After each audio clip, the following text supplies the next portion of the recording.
नमस्कार, सतास किचनमध्ये तुमचे स्वागत आहे। आज आपण करूया शेवयाची खीर। आपण खीर नेहमीच करत असतो, कधी कधी आपण तांदळाची करतो, रव्याची करतो, भाताचीही करतो, पण आज मी तुम्हाला एकदम चविष्ट अशी शेवयाची खीर घरी कशी बनवायची ते दाखवणार आहे। ही खीर बनवताना मी काही टिप्स सांगितल्या आहेत, त्या जर तुम्ही फॉलो केल्या तर तुमची खीर ही एकदम चविष्ट अशी होईल। तर चला मग आपण करूया शेवयाची खीर। शेवयाची खीर इथं मी अर्धा लिटर दुधाची करत आहे। तुम्हाला किती करायची त्यानुसार तुम्ही इथं प्रमाण वाढवून घेऊ शकता।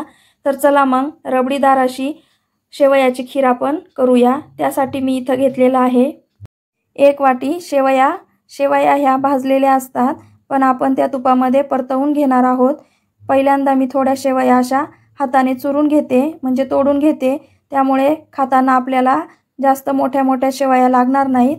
आणि इथं मी 3 चमचे तूप घेतले, 1 वाटी साखर घेतलेली आहे आणि 1 चमचा वेलचीची पावडर घेतलेली आहे आणि अर्धा लिटर म्हशीचे दूध घेतलेले आहे। आपल्याला म्हशीचे दूध वापरायचे। आणि इथं मी काही ड्रायफ्रुट्स घेतले आहे, त्यामध्ये काजू, पिस्ता, बदाम आणि थोडीशी चारोळी घेतलेली आहे। आता आपण खीर बनवून घेऊया। खीर बनवण्यासाठी पहिल्यांदा आपण दूध गरम करून घ्यायचे। लक्षात ठेवा, आपल्याला गरम केलेले दूध खीरीमध्ये टाकायचे आहे, नाहीतर खीर फुटते। त्यामुळे दुधाला आपण पहिल्यांदा गरम करून घेणार आहोत। दूध गरम झाले की त्यामध्ये मी 1 वाटी साखर टाकून घेत आहे। तुम्हाला किती गोड आवडते त्यानुसार तुम्ही साखर इथं वापरा। मी इथं अर्धा लिटर दुधासाठी 1 वाटी अशी साखर वापरली आहे।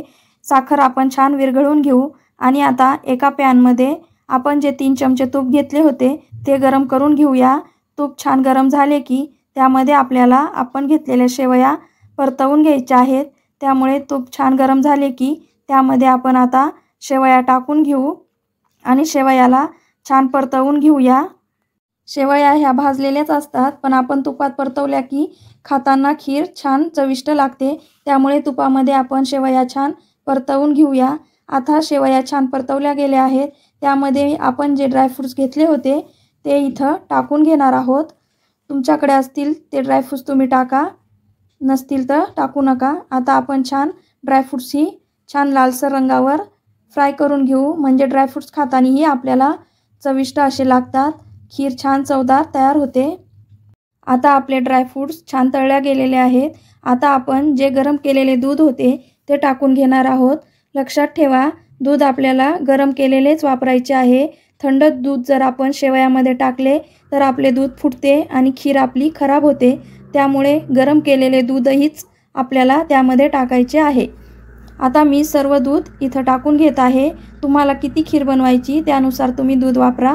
आता आपण दूध टाकल्यावर छान चमचने हलवून घेऊया आणि आपल्या शेवया छान शिजवून घेऊया। आता मी त्याच्यामध्ये 1 चमचा वेलचीची पावडर टाकत आहे। तुम्हाला आवडत असेल तर तुम्हीही टाका, नाहीतर स्किप करा। आता वेलचीची पावडर टाकल्यावर आपण शेवया छान मिक्स करून घेऊया आणि 4-5 मिनिटं त्याला शिजवून घेऊया। शेवया लगेच शिजतात। तुम्ही पहा, आपल्या शेवया छान शिजल्या गेलेल्या आहेत। खीर आपल्याला जास्त घट्ट नाही करायची, नाहीतर ती थंड झाल्यास आणखीनच घट्ट होते। त्यामुळे आपण खीर थोडीशी पतली राहू द्यायची। तुम्ही पहा, आपली खीर छान उकळली आहे आणि शिजलीही आहे। आता आपण गॅस बंद करून घेऊया आणि ही खीर एखाद्या बाउलमध्ये काढून घेऊया। तुम्हीही अशा प्रकारे खीर करून पहा आणि मला कमेंट करून नक्की कळवा। अशाच सोप्या सोप्या रेसिपी तुम्हाला शिकायच्या असतील तर व्हिडिओला लाईक करा, शेअर करा आणि माझ्या चॅनलला सबस्क्राईब करा। तुम्ही माझा व्हिडिओ पूर्ण पाहिला त्याबद्दल तुमचे मनपूर्वक आभार। तर चला मग आता आपण भेटूया पुढच्या रेसिपीमध्ये।